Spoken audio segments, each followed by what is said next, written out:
অপ্রত্যাশিতভাবে এবার পরমাণু ইস্যুতে রাশিয়া আর ইরান মুখোমুখি অবস্থান নিয়েছে। ইরানের ইউরেনিয়াম নিয়ে রাশিয়ার প্রস্তাবে সরাসরি না বলে দিয়েছে তেহরান। তাহলে কি ইরানের সঙ্গে রাশিয়ার দূরত্ব বাড়ছে? এমন প্রশ্নই দেখা যাচ্ছে আন্তর্জাতিক বিশেষজ্ঞদের মন্তব্যে। পারমাণবিক কর্মসূচি নিয়ে যুক্তরাষ্ট্রের সঙ্গে সম্ভাব্য নতুন আলোচনার আগে ইরানকে শূন্য ইউরেনিয়াম সমৃদ্ধকরণ চুক্তিতে রাজি হতে প্রস্তাব দিয়েছেন রাশিয়ার প্রেসিডেন্ট ভ্লাদিমির পুতিন। তবে ইরানের পররাষ্ট্র মন্ত্রণালয় স্পষ্ট জানিয়ে দিয়েছে, ইউরেনিয়াম সমৃদ্ধকরণ প্রশ্নে কোনো ছাড় দেবে না তেহরান। শনিবার এক প্রতিবেদনে এমনটাই জানিয়েছে মার্কিন সংবাদ মাধ্যম এক্সিওস। বান্ডেল থাকলে প্রতি সেনমানিতে টাকা বাঁচবে। বিকাশ সেনমানি বান্ডেল কিনে জিতুন প্রতি লেনদেনে। প্রতিবেদন অনুযায়ী সম্প্রতি মার্কিন প্রেসিডেন্ট ডোনাল্ড ট্রাম্প ও ইরানের শীর্ষ কর্মকর্তাদের সঙ্গে আলাপে শূন্য ইউরেনিয়াম সমৃদ্ধকরণ চুক্তির পক্ষে অবস্থান নিয়েছেন রাশিয়ার প্রেসিডেন্ট পুতিন।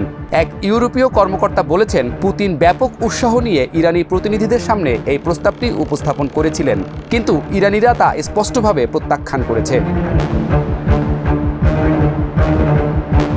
এক্সিওসের দাবি, রাশিয়ার পক্ষ থেকে নাকি এমনও প্রস্তাব এসেছে যে চুক্তি হলে তারা ইরানের উচ্চমাত্রায় সমৃদ্ধ ইউরেনিয়াম সরিয়ে নিতে রাজি এবং পরিবর্তে পারমাণবিক বিদ্যুৎ কেন্দ্রের জন্য ৩.67% ইউরেনিয়াম এবং গবেষণার জন্য সীমিত 20% ইউরেনিয়াম সরবরাহ করবে। তবে সেই প্রস্তাবেও ইতিবাচক সাড়া দেয়নি তেহরান।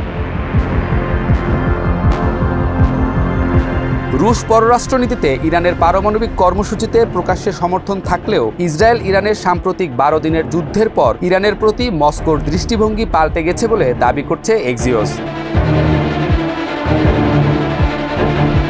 এদিকে শনিবার তেহরানে বিদেশি কূটনীতিকদের সঙ্গে বৈঠকে ইরানের পররাষ্ট্রমন্ত্রী আব্বাস আরাকচি বলেছেন, আমরা সবসময়ই পারমাণবিক ইস্যুতে আলোচনার জন্য প্রস্তুত, তবে কোনো চুক্তি সমৃদ্ধকরণ বাদ দিয়ে হবে না।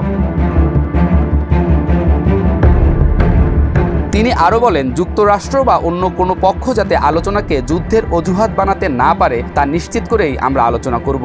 ইরানের পররাষ্ট্রমন্ত্রী স্পষ্ট করে বলেছেন, ইরানের সামরিক ও প্রতিরক্ষা সক্ষমতা আলোচনার বিষয় নয়। আমাদের পারমাণবিক স্থাপনাগুলোতে সম্প্রতি মার্কিন ইসরায়েলি হামলায় ক্ষতি হয়েছে ঠিকই, কিন্তু বড় আঘাত লেগেছে বিশ্বের পারমাণবিক নিরস্ত্রীকরণ ব্যবস্থাতেই। এছাড়া আন্তর্জাতিক আণবিক শক্তি সংস্থা IAEA এর সঙ্গে সহযোগিতা অব্যাহত থাকবে বলেও জানান আরাকচি। তবে তা এখন থেকে ইরানের সর্বোচ্চ জাতীয় নিরাপত্তা পরিষদের তত্ত্বাবধানে কেস বাই কেস ভিত্তিতে নির্ধারণ হবে।